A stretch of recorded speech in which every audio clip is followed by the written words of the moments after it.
Assalamualaikum warahmatullahi wabarakatuh. Perkenalkan, saya Rahman Habibi, NIM D1C0023038. Baiklah, di sini saya akan presentasikan analisis mutu teknologi pengolahan karet yang membahas metode pengujian DRC, PRI, dan kadar zat meluap. Sebelum itu, perlu kita tahu pentingnya pengolahan karet. Yang pertama, karena Indonesia ini memiliki karet yang sangat luas dan Indonesia termasuk produsen karet alam terbesar di dunia. Lalu penggunaan karet. Karet itu memiliki penggunaan itu sebagai contoh untuk membuat ban otomotif eh, dan barang jadi. Dan juga karet ini memiliki standar mutu atau SIR yang menetapkan batas kadar kotoran, abu, dan zat meluap. Selanjutnya, tahapan pengolahan karet rumah yang usia 20. Yang pertama itu pengambilan lateks. Ya, lateks diolah dengan asam format atau limbah fermentasi tempe. Lalu pembersihan dan sortasi. Koagulum dibersihkan dari kotoran, lalu dilakukan pengeringan.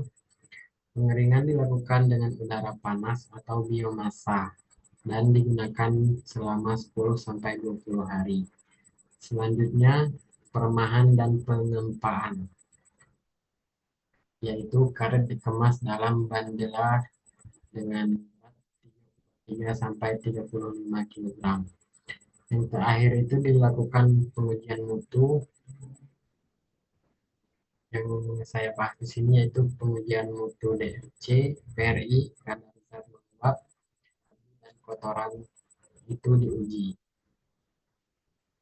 Selanjutnya, metode yang pertama yaitu metode pengujian dry rubber content atau DRC.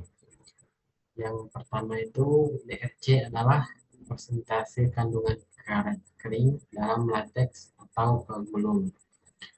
Untuk standarnya itu standar SIR-nya itu biasanya 20 atau lebih dari 70%. Prosedurnya itu eh, lateks digumpalkan lalu dikeringkan pada 100-110 derajat Celcius, kemudian dihitung berat keringnya. Untuk faktor yang mempengaruhinya yaitu ada kelembapan, kotoran, dan metode penggumpalan. Untuk metode pengujian yang kedua yaitu plasticity eh,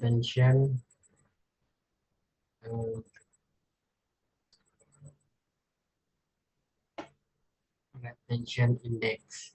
Nah, untuk ini itu mengukur ketahanan karet terhadap degradasi oksidasi pada suhu tinggi itu sekitar 140 derajat Celcius selama 3 menit. Tujuannya yaitu untuk menilai stabilitas plastisitas karet selama penyimpanan atau pemrosesan.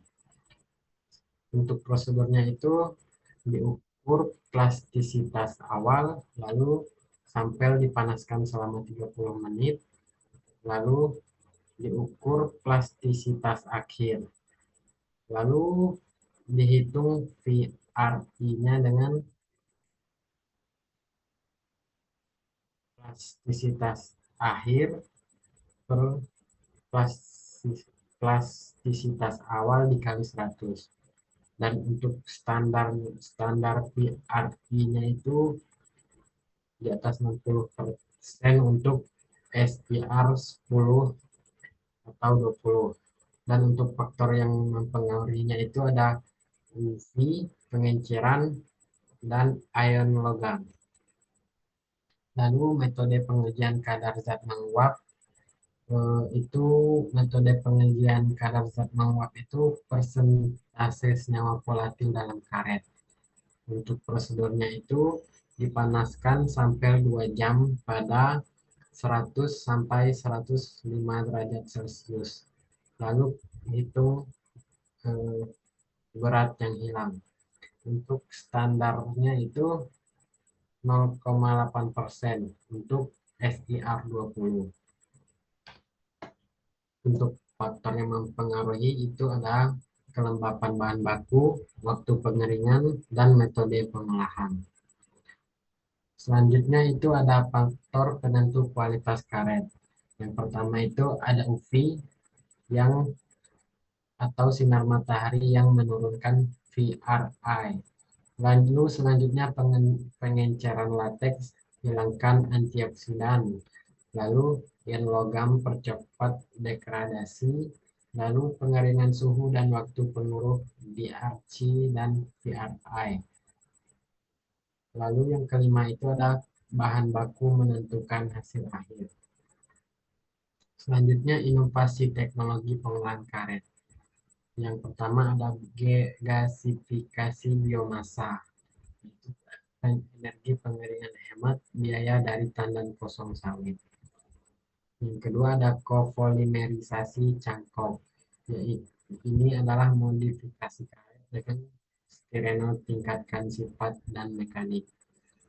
Lalu itu pengujian otomatis atau itu spektroskopi FTIR untuk menganalisis kimia karet. Yang selanjutnya pengendalian kualitas.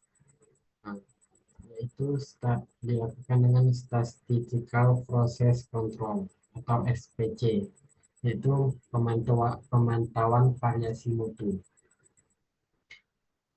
Untuk tantangan dan solusi pengolahan karet itu ada tantangan variasi mutu antar batch, lalu konsumsi energi tinggi pengeringan, lalu degradasi oksidasi dan penyimpanan yang lama.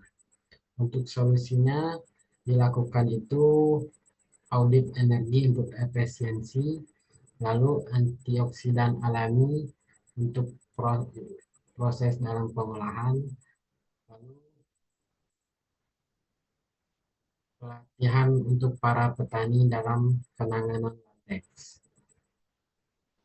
Yang terakhir ada rekomendasi ringkasan eh, perlu dilakukan mutu karet ditentukan DRC, VRI, dan kadar zat menguap menggunakan standar SNI atau ISO. Lalu dilakukan pengeringan juga sangat mempengaruhi kualitas akhir karet.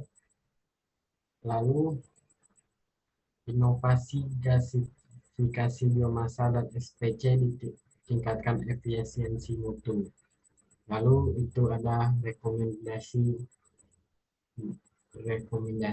itu optimalkan pengeringan, kontrol kualitas data, dan edukasi para petani. Baiklah, sekian materi tugas analisis mutu pengolahan karet.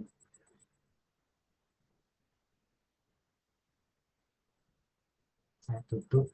Assalamualaikum warahmatullahi wabarakatuh.